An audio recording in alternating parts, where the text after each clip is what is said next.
اعوذ باللہ من الشیطان الرجیم، بسم اللہ الرحمن الرحیم۔ السلام علیکم۔ آج ہم تفہیم القرآن سیریز کی قسط نمبر 26 کے ساتھ آپ کے سامنے آپ کا میزبان ڈاکٹر کاشف بشیر حاضر خدمت ہے، جس میں ہم انشاءاللہ سورہ البقرہ کی آیت نمبر 211 سے اس سلسلے کا آغاز دوبارہ سے کر رہے ہیں، اس دعا کے ساتھ کہ اللہ تعالی ہم سب مسلمانوں کو اپنے حقیقی مقصد حیات کو سمجھنے اور پہچاننے کی توفیق عطا فرمائے اور اپنی زندگیوں کو اس میں ڈھالنے کی بھی توفیق عطا فرمائے۔ بسم اللہ الرحمن الرحیم۔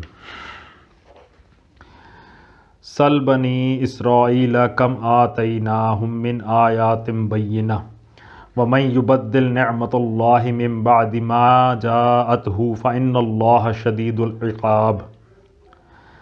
ترجمہ: بنی اسرائیل سے پوچھو کیسی کھلی کھلی نشانیاں ہم نے انہیں دکھائی ہیں، اور پھر یہ بھی انہی سے پوچھ لو کہ اللہ کی نعمت پانے کے بعد جو قوم اس کو شقاوت سے بدلتی ہے اسے اللہ کیسی سخت سزا دیتا ہے۔ تفسیر میں آیا اس سوال کے لیے بنی اسرائیل کا انتخاب دو وجوہ سے کیا گیا ہے۔ ایک یہ کہ آثار قدیمہ کے بے زبان کھنڈروں کی بنسبت ایک جیتی جاگتی قوم زیادہ بہتر سامان عبرت و بصیرت ہے۔ دوسرے یہ کہ بنی اسرائیل وہ قوم ہے جس کو کتاب اور نبوت کی مشعل دے کر دنیا کی رہنمائی کے منصب پر مامور کیا گیا تھا، اور پھر اس نے دنیا پرستی، نفاق اور علم و عمل کی ضلالتوں میں مبتلا ہو کر اس نعمت سے اپنے آپ کو محروم کر لیا۔ لہٰذا جو گروہ اس قوم کے بعد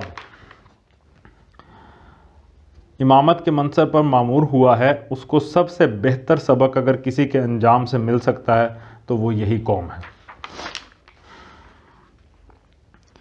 زُيِّنَ لِلَّذِينَ كَفَرُوا الْحَيَاةُ الدُّنْيَا وَيَسْخَرُونَ مِنَ الَّذِينَ آمَنُوا وَالَّذِينَ اتَّقَوْا فَوْقَهُمْ يَوْمَ الْقِيَامَةِ وَاللَّهُ يَرْزُقُ مَن يَشَاءُ بِغَيْرِ حِسَاب۔ جن لوگوں نے کفر کی راہ اختیار کی ہے ان کے لیے دنیا کی زندگی بڑی محبوب و دل پسند بنا دی گئی ہے۔ ایسے لوگ ایمان کی راہ اختیار کرنے والوں کا مذاق اڑاتے ہیں، مگر قیامت کے روز پرہیزگار لوگ ہی ان کے مقابلے میں عالی مقام ہوں گے۔ رہا دنیا کا رزق تو اللہ کو اختیار ہے، جسے چاہے بے حساب دے۔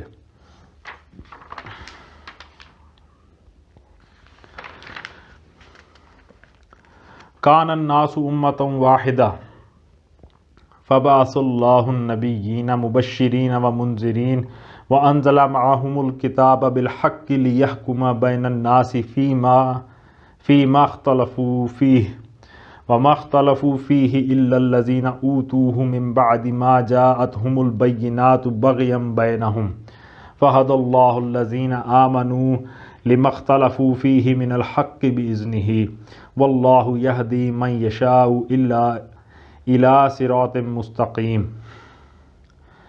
ابتدا میں سب لوگ ایک ہی طریقے پر تھے، پھر یہ حالت باقی نہ رہی اور اختلافات رونما ہوئے۔ تب اللہ نے نبی بھیجے جو راست روی پر بشارت دینے والے اور کج روی کے نتائج سے ڈرانے والے تھے، اور ان کے ساتھ کتاب برحق نازل کی تاکہ حق کے بارے میں لوگوں کے درمیان جو اختلافات رونما ہو گئے تھے ان کا فیصلہ کرے۔ اور ان اختلافات کے رونما ہونے کی وجہ یہ نہ تھی کہ ابتدا میں لوگوں کو حق بتایا نہیں گیا تھا، نہیں، اختلاف ان لوگوں نے کیا جنہیں حق کا علم دیا جا چکا تھا۔ انہوں نے روشن ہدایات پا لینے کے بعد محض اس لیے حق کو چھوڑ کر مختلف طریقے نکالے کہ وہ آپس میں زیادتی کرنا چاہتے تھے۔ پس جو لوگ انبیاء علیہم السلام پر ایمان لے آئے انہیں اللہ نے اپنے اذن سے اس حق کا راستہ دکھا دیا جس میں لوگوں نے اختلاف کیا تھا۔ اللہ جسے چاہتا ہے راہ راست دکھا دیتا ہے۔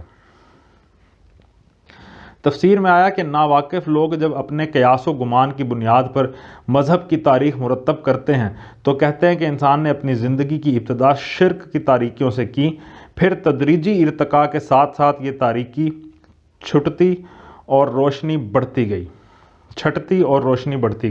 یہاں تک کہ آدمی توحید کے مقام پر پہنچا۔ قرآن اس کے برعکس یہ بتاتا ہے کہ دنیا میں انسان کی زندگی کا آغاز پوری روشنی میں ہوا ہے۔ اللہ تعالیٰ نے سب سے پہلے جس انسان کو پیدا کیا تھا اس کو یہ بھی بتا دیا تھا کہ حقیقت کیا ہے اور تیرے لیے صحیح راستہ کون سا ہے۔ اس کے بعد ایک مدت تک نسل آدم راہ راست پر قائم رہی اور ایک امت بنی رہی۔ پھر لوگوں نے نئے نئے راستے نکالے اور مختلف طریقے ایجاد کر لیے، اس وجہ سے نہیں کہ ان کو حقیقت نہیں بتائی گئی تھی، بلکہ اس وجہ سے کہ حق کو جاننے کے باوجود بعض لوگ اپنے جائز حق سے بڑھ کر امتیازات، فوائد اور منافع حاصل کرنا چاہتے تھے اور آپس میں ایک دوسرے پر ظلم، سرکشی اور زیادتی کرنے کے خواہش مند تھے۔ اسی خرابی کو دور کرنے کے لیے اللہ تعالیٰ نے انبیاء کرام کو مبعوث کرنا شروع کیا۔ یہ انبیاء علیہم السلام اس لیے نہیں بھیجے گئے تھے کہ ہر ایک اپنے نام سے ایک نئے مذہب کی بنا ڈالے اور اپنی ایک نئی امت بنا لے، بلکہ ان کے بھیجے جانے کی غرض یہ تھی کہ لوگوں کے سامنے اس کھوئی ہوئی راہ حق کو واضح کر کے انہیں پھر سے ایک امت بنا دیں۔ ام حسبتم ان تدخلوا الجنة ولما يأتكم مثل الذين خلوا من قبلكم مستهم الباساء والضراء وزلزلوا حتى يقول الرسول والذين آمنوا معه متى نصر الله الا ان نصر الله قریب۔ پھر کیا تم لوگوں نے یہ سمجھ رکھا ہے کہ یوں ہی جنت کا داخلہ تمہیں مل جائے گا، حالانکہ ابھی تم پر وہ سب کچھ نہیں گزرا ہے جو تم سے پہلے ایمان لانے والوں پر گزر چکا ہے۔ ان پر سختیاں گزری، مصیبتیں آئیں، ہلا مارے گئے، حتیٰ کہ وقت کا رسول اور اس کے ساتھی اہل ایمان چیخ اٹھے کہ اللہ کی مدد کب آئے گی۔ اس وقت انہیں تسلی دی گئی کہ ہاں، اللہ کی مدد قریب ہے۔ تفسیر میں آیا کہ اوپر کی آیت اور اس آیت کے درمیان ایک پوری داستان کی داستان ہے جسے ذکر کیے بغیر چھوڑ دیا گیا ہے، کیونکہ یہ آیت خود اس کی طرف اشارہ کر رہی ہے اور قرآن کی مکی صورتوں میں جو سورہ بقرہ سے پہلے نازل ہوئی تھیں یہ داستان تفصیل کے ساتھ بیان ہو چکی ہے۔ انبیاء جب کبھی دنیا میں آئے، انہیں اور ان پر ایمان لانے والے لوگوں کو خدا کے باغی و سرکش بندوں سے سخت مقابلہ پیش آیا اور انہوں نے اپنی جانیں جوکھوں میں ڈال کر باطل طریقوں کے مقابلے میں دین حق کو قائم کرنے کی جد و جہد کی۔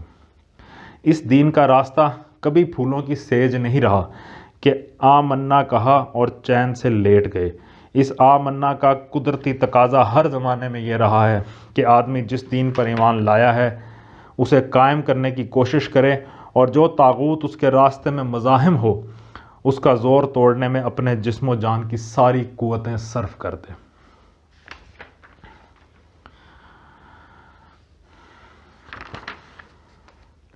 يَسْأَلُونَكَ مَاذَا يُنْفِقُونَ قُلْ مَا أَنفَقْتُم مِّن خَيْرٍ فَلِلْوَالِدَيْنِ وَالْأَقْرَبِينَ وَالْيَتَامَى وَالْمَسَاكِينِ وَابْنِ السَّبِيلِ وَمَا تَفْعَلُوا مِن خَيْرٍ فَإِنَّ اللَّهَ بِهِ عَلِيمٌ۔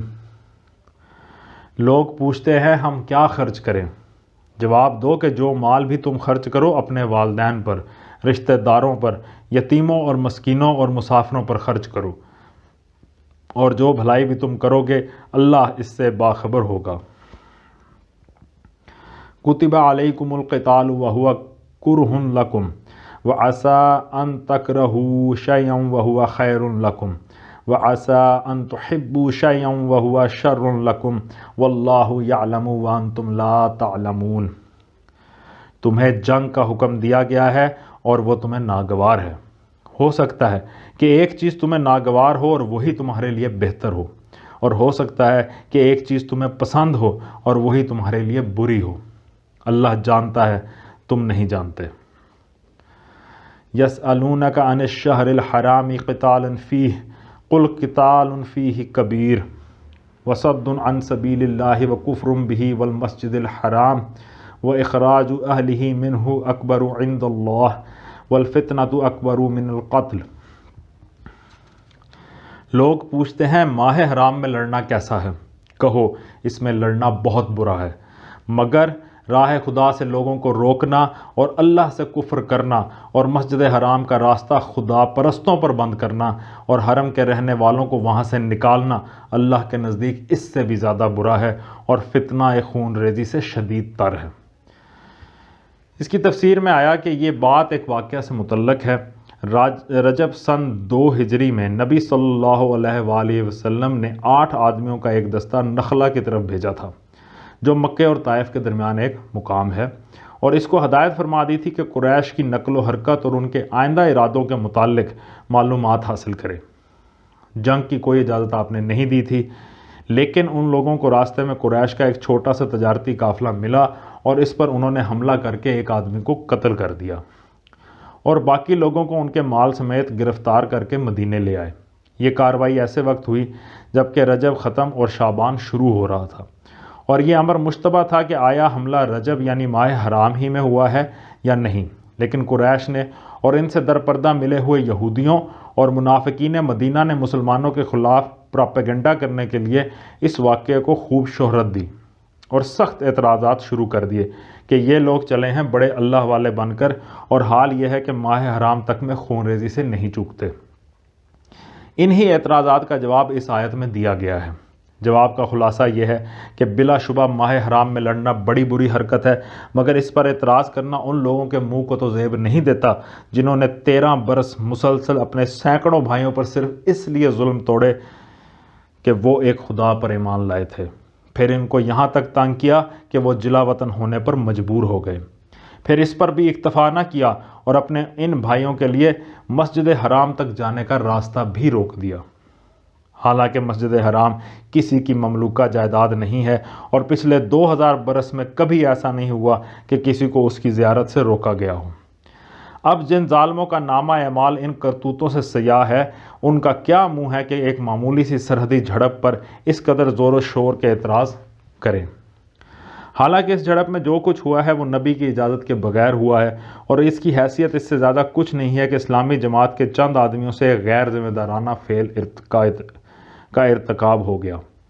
اس مقام پر یہ بات بھی معلوم رہنی چاہیے کہ جب یہ دستہ قیدی اور مال غنیمت لے کر نبی صلی اللہ علیہ وآلہ وسلم کی خدمت میں حاضر ہوا تھا تو آپ نے اسی وقت فرما دیا تھا کہ میں نے تم کو لڑنے کی اجازت تو نہیں دی تھی۔ نیز آپ نے ان کے لائے ہوئے مال غنیمت میں سے بیت المال کا حصہ لینے سے بھی انکار فرما دیا تھا، جو اس بات کی علامت تھی کہ ان کی یہ لوٹ ناجائز ہے۔ عام مسلمانوں نے بھی اس فعل پر اپنے ان آدمیوں کو سخت ملامت کی تھی، اور مدینہ میں کوئی ایسا نہ تھا جس نے انہیں اس پر داد دی ہو۔ وَلَا يَزَالُونَ يُقَاتِلُونَكُمْ حَتَّى يَرُدُّوكُمْ عَنْ دِينِكُمْ إِنِ اسْتَطَاعُوا وَمَنْ يَرْتَدِدْ مِنْكُمْ عَنْ دِينِهِ فَيَمُتْ وَهُوَ كَافِرٌ فَأُولَئِكَ حَبِطَتْ أَعْمَالُهُمْ فِي الدُّنْيَا وَالْآخِرَةِ وَأُولَئِكَ أَصْحَابُ النَّارِ هُمْ فِيهَا خَالِدُونَ۔ وہ تو تم سے لڑتے ہی جائیں گے حتیٰ کہ اگر ان کا بس چلے تو تمہیں اس دین سے پھیر لے جائیں، اور یہ خوب سمجھ لو کہ تم میں سے جو کوئی اس دین سے پھرے گا اور کفر کی حالت میں جان دے گا، اس کے اعمال دنیا اور آخرت دونوں میں ضائع ہو جائیں گے۔ ایسے سب لوگ جہنمی ہیں اور ہمیشہ جہنم ہی میں رہیں گے۔ تفسیر میں آیا کہ مسلمانوں میں سے بعض سادہ لوگ جن کے ذہن پر نیکی اور صلح پسندی کا ایک غلط تصور مسلط تھا، کفار مکہ اور یہودیوں کے مذکورہ بالا اعتراضات سے متاثر ہو گئے تھے۔ اس آیت میں انہیں سمجھایا گیا ہے کہ تم اپنی ان باتوں سے یہ امید نہ رکھو کہ تمہارے اور ان کے درمیان صفائی ہو جائے گی۔ ان کے اعتراضات صفائی کی غرض سے ہیں ہی نہیں، وہ تو دراصل کیچڑ اچھالنا چاہتے ہیں۔ انہیں یہ بات گھل رہی ہے کہ تم اس دین پر ایمان کیوں لائے ہو اور اس کی طرف دنیا کو دعوت کیوں دیتے ہو۔ پس جب تک وہ اپنے کفر پر اڑے ہوئے ہیں اور تم اس دین پر قائم ہو، تمہارے اور ان کے درمیان صفائی کسی طرح نہ ہو سکے گی۔ اور ایسے دشمنوں کو تم معمولی دشمن بھی نہ سمجھو جو تم سے مال و زر یا زمین چھیننا چاہتا ہے۔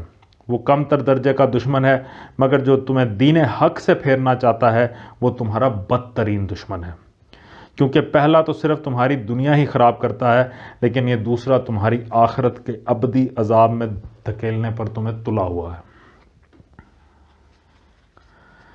ان الذین آمنوا والذین ہاجروا وجاہدوا فی سبیل اللہ اولئک یرجون رحمت اللہ واللہ غفور الرحیم۔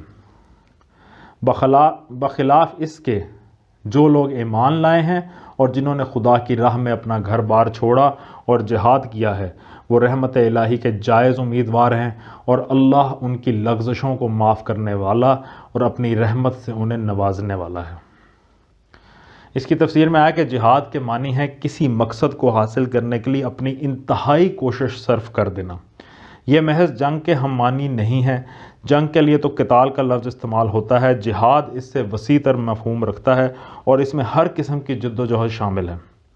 مجاہد وہ شخص ہے جو ہر وقت اپنے مقصد کی دھن میں لگا ہو، دماغ سے اسی کے لیے تدبیریں سوچے، زبان و قلم سے اسی کی تبلیغ کرے، ہاتھ پاؤں سے اسی کے لیے دوڑ دھوپ اور محنت کرے اور اپنے تمام امکانی وسائل اس کو فروغ دینے میں صرف کر دے، اور ہر اس مزاحمت کا پوری قوت کے ساتھ مقابلہ کرے جو اس راہ میں پیش آئے، حتیٰ کہ جب جان کی بازی لگانے کی ضرورت ہو تو اس میں بھی دریغ نہ کرے۔